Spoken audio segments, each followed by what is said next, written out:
Ada tahu nggak di bawah lautan kita yang super luas itu, ada sesosok raksasa yang lagi tertidur.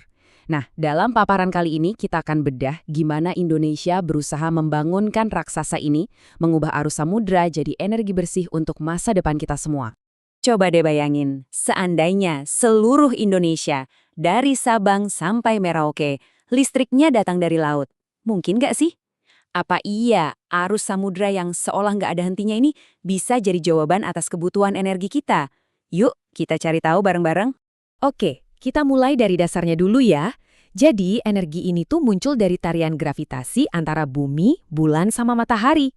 Tarian kosmik inilah yang bikin massa air laut bergerak, menciptakan pasang surut. Nah, yang paling keren, gerakan ini super bisa diprediksi. Jadi sumber energinya sangat-sangat bisa diandalkan. Anggap aja ini bukan ombak biasa, tapi sungai raksasa di bawah laut yang arusnya deras. Oke, konsepnya keren banget kan? Terus, gimana sih dunia memanfaatkan kekuatan samudra ini? Yuk, kita lihat gambaran besarnya. Kalau kita lihat di panggung dunia, teknologi bendungan pasang surut emang kelihatan dominan banget ya. Tapi coba deh perhatikan yang arus pasang surut. Angkanya emang masih kecil, tapi ini dia nih bintangnya masa depan. Kenapa? Soalnya dia lebih fleksibel, perkembangannya pesat, dan nggak perlu bangun infrastruktur segede bendungan. Dan ternyata cara nangkep energi ini tuh macem-macem banget dan kreatif-kreatif loh. Ada yang modelnya kayak kincir angin raksasa di bawah laut, ada juga yang cuek aja arusnya datang dari mana tetap bisa muter. Bahkan ada teknologi yang bentuknya kayak layang-layang bawah air yang terbang buat hasilin listrik. Tiap desain ini adalah jawaban inovatif buat menaklukkan kondisi bawah laut. Nah, setelah keliling dunia, sekarang kita pulang kampung ke Indonesia. Buat kita, sebagai negara maritim terbesar di dunia, laut itu bukan cuma pemandangan indah kan? Ini adalah harta karun kita yang sesungguhnya. Coba lihat angka ini, 63 gigawatt. Ini bukan angka main-main loh. Ini adalah potensi energi supermasif yang selama ini tersembunyi di perairan kita. Sebuah harta karun raksasa yang sampai sekarang belum kita sentuh sama sekali. Tapi faktanya, nol. Kosong. Benar-benar nol. Jomplang banget kan antara potensi sama kenyataan. Nah, pertanyaannya jadi jelas. Kenapa bisa begini? Apa yang menghalangi kita? Jawabannya ternyata bukan karena kita nggak mau atau nggak mampu, tapi ada tantangan teknis yang unik banget. Semacam teka-teki rekayasa khusus buat para insinyur kita di Indonesia. Nah, ini dia nih biang keladinya. Kebanyakan teknologi turbin di dunia itu dibikin dan diuji di Eropa, di mana arusnya kenceng banget. Sementara di perairan kita, arusnya cenderung lebih santai ya, lebih pelan gitu. Jadi simpelnya, mesin yang ada sekarang itu kurang efisien buat kondisi laut kita. Dan ini ditegaskan langsung sama Dr. Dendi Satrio dari ITS. Beliau bilang, teknologi dari Eropa yang buat arus kencang ya belum tentu bisa langsung plek dipasang di sini. Tapi, ini bukan kabar buruk loh, justru sebaliknya. Ini adalah panggilan, sebuah tantangan buat kita berinovasi dan bikin solusi khas Indonesia.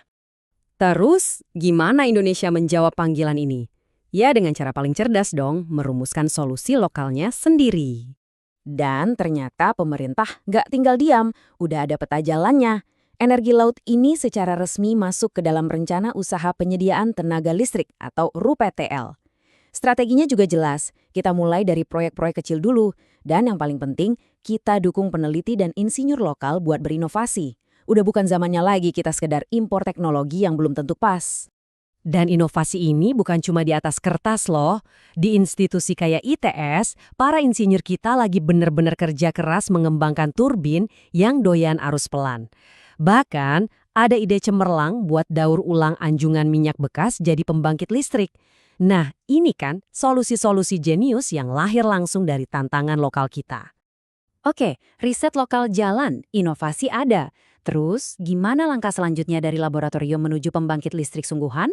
Mari kita intip proyek-proyek nyata yang akan mengubah potensi ini jadi kenyataan. Dan ini bukan lagi sekedar wacana.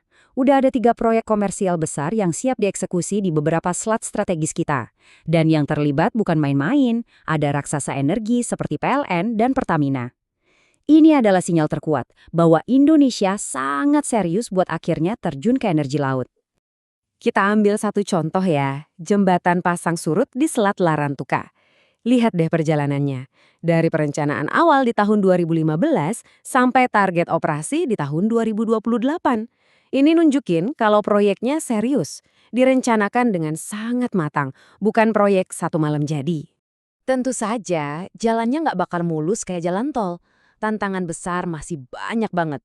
Mulai dari biaya investasi awal yang raksasa, kurangnya infrastruktur pendukung seperti kapal-kapal khusus, sampai studi dampak lingkungan yang ketat. Ini semua adalah rintangan nyata yang harus kita taklukkan. Jadi, kita kembali ke pertanyaan awal, tapi dengan sudut pandang baru yang menarik.